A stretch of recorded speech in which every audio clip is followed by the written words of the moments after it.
Ingon tigama kunog armas sa Danao na dakpan kinis kapulisan. Reports John Cator. XFM Police Report. Police Report.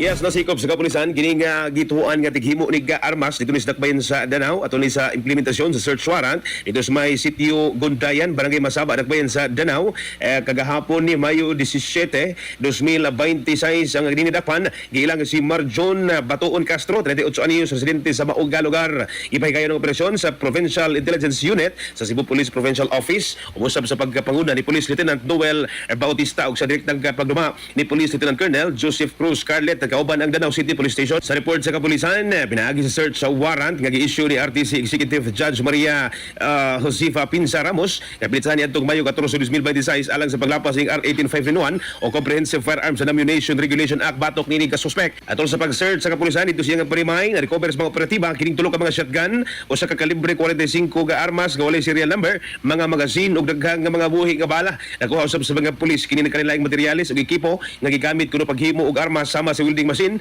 bench grinder, hand drill, metal plates, firearm patterns ug nakalinlaig nga mga pisa ni mga armas. Matod pa sa kapulisan, dugay nagi panglatawan nila kining kasuspek ipanidan tungod sa aligasyon nga pagpatrabaho isip Jan Smith si paghimo ni mga armas hapsay ug malinawon pa matod pa sa kapulisan ang ilang pag-implement ini search warrant. Gibutyag usab sa kapulisan nga dagkog tabang ang mga operasyon sa pagpugong sa pagkatag ining mga loose firearms ug pagmaintenar sa kalida ug hapsay sa sugbo. Na kining suspek itanggong ni karon sa Danao City Police Station samtang giandaman na og mga tukmang kaso. Mga katropa, ayaw kalimot magtumarog Santon Vitamin C, ang alkaline ng Vitamin C. Alang san kay usang Pilipino para sa Pilipinas, inyong katropa, June Cator, XFM News. XFM Report. Santon Plus Gold, mapalit sa mga butika sa inyong lugar.